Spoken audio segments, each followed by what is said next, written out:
A ansiedade no processo de inclusão escolar.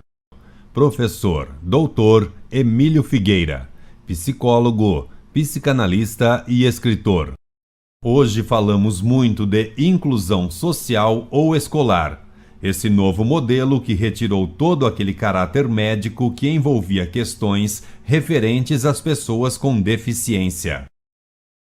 Enquanto psicólogo, tenho notado nos discursos de várias pessoas que falar em inclusão escolar também se esbarra em questões culturais e ou até mesmo um comodismo. É muito comum professores de ensino regular dizerem que não estão preparados para receber alunos com deficiência. Não há uma maldade nisto, mas sim certo estado de ansiedade e, em muitos, mesmo que seja de forma inconsciente, um mecanismo de defesa contra algo desconhecido. Nossas ansiedades são uma característica biológica do ser humano, que antecede momentos de perigo real ou imaginário, marcada por sensações corporais desagradáveis, tais como uma sensação de vazio no estômago, coração batendo rápido, medo intenso, aperto no tórax, transpiração. Para a maioria dos professores, assim como para grande parte da população, ainda há aqueles velhos conceitos culturais referentes às pessoas com deficiência, tais como associadas ao estado de doença, que não se desenvolveram ou aprendem como as demais. Mas, ora, o desenvolvimento e a aprendizagem humana é individual e ninguém tem um modelo a seguir. De fato, nenhum professor estará preparado para trabalhar com a inclusão escolar até o momento que chegue à sua turma um aluno a ser incluído. Ninguém, em nenhuma situação, estará preparado para resolver algo que nunca vivenciou, o que muitas vezes exige conhecimento de experiências anteriores. Será neste momento que veremos realmente quem é o educador de verdade. O acomodado alegará não estar preparado, pois rejeitar um aluno com essa alegação será muito mais fácil e rápido para se livrar da questão. Professor de verdade. Mas o verdadeiro professor, consciente de seu compromisso e desafio ético de educar a todos que pertencerem ao seu alunado, primeiro receberá, depois irá se informar, buscar o maior número possível de informações e recursos para promover o desenvolvimento global daquele aluno. A dica é que primeiro receba o aluno e nos primeiros dias vão se conhecendo mutuamente, pegando confiança e o jeito um do outro. Ao mesmo tempo em que for buscando o maior número possível de informações sobre o aluno e as formas de trabalhar com ele, o professor descobrirá naturalmente no dia a dia suas próprias técnicas e adaptações de atuação em cada caso. A educação é um processo feito por etapas. Por que então, diante da inclusão escolar, muitos procuram respostas rápidas? O reflexo da vida moderna que nos cobram resultados, gerando nossas ansiedades, não podem entrar na sala de aula inclusiva. A ansiedade não fez matrícula no início do ano, portanto, ela não está na lista de chamada. Vygotsky e o desenvolvimento global do aluno. Falando isso, estou me referindo a Levi Semyonovich Vygotsky, 1896-1934, psicólogo bielorrusso, descoberto nos meios acadêmicos ocidentais depois da sua morte, causada por tuberculose aos 37 anos. Pensador importante, foi pioneiro na noção de que o desenvolvimento intelectual das crianças ocorre em função das interações sociais e condições de vida.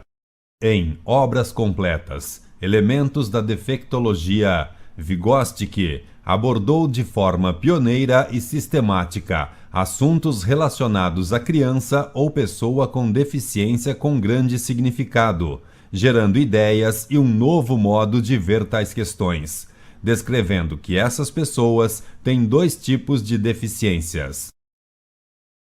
Deficiência primária. Trata-se da deficiência propriamente dita.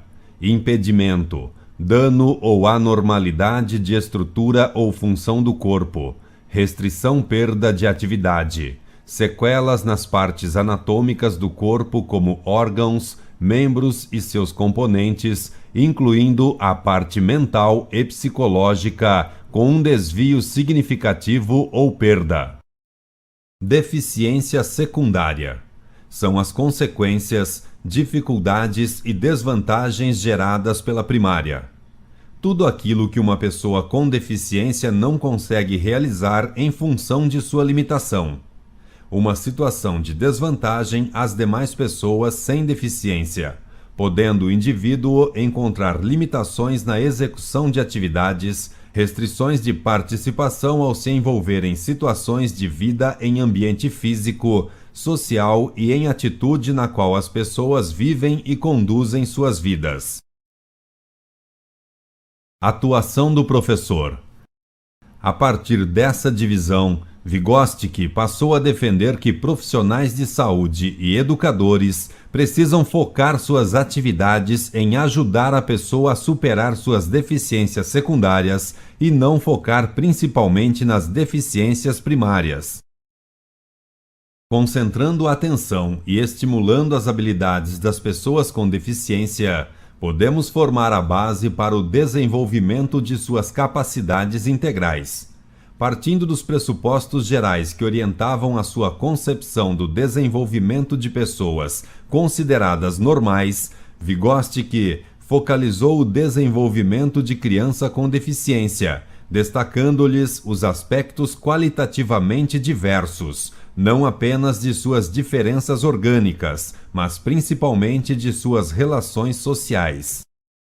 Para Vygotsky, essas pessoas não são menos desenvolvidas em determinados aspectos que as sem deficiência, e sim, desenvolvem-se de outra maneira. Suas forças eram muito mais importantes do que suas faltas.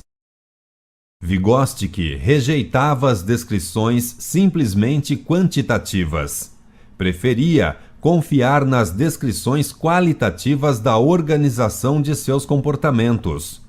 Ao nascer ou adquirir uma deficiência, a criança passa a ocupar certa posição social especial, levando-a a ter relações com o mundo de maneira diferente das que envolvem as crianças ditas normais.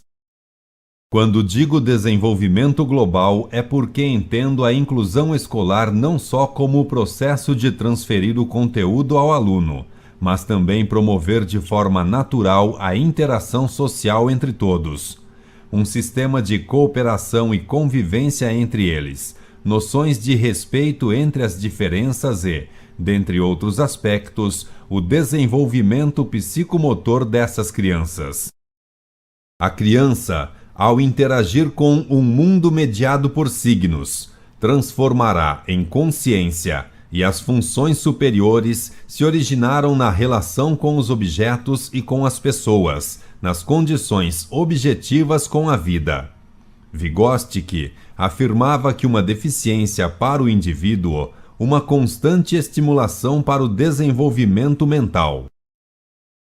Estímulos que ela não teria se ficasse em instituições especializadas entre alunos com deficiências semelhantes. Quando uma criança com deficiência vê seus colegas sem deficiência realizando certas tarefas, será estimulada a imitar e se autoestimulará, se superará em sua própria deficiência. Se um órgão, devido a uma deficiência funcional, não é capaz de enfrentar uma tarefa, o sistema nervoso central e o aparato mental compensam a deficiência pela criação de uma superestrutura psicológica que permite superar o problema. Os conflitos surgem a partir do contato da deficiência com o meio exterior e podem criar estímulos para a sua superação. Efeitos positivos da deficiência. Assim, as deficiências poderiam causar limitações e obstáculos para o desenvolvimento da criança, mas também estimularia processos cognitivos comutativos. são o que Vygotsky intitulou de efeitos positivos da deficiência, caminhos no curso do desenvolvimento que permitem atingir determinados objetivos ou funções, que marcam a singularidade do desenvolvimento da pessoa com deficiência. O grau de normalidade depende de sua adaptação social. Embora o desenvolvimento apresente algum desvio fora da normalidade, seguindo caminhos especiais, para Vygotsky, as leis que regem o desenvolvimento cognitivo e psicológico dessa criança são as mesmas que guiam o desenvolvimento das crianças ditas normais.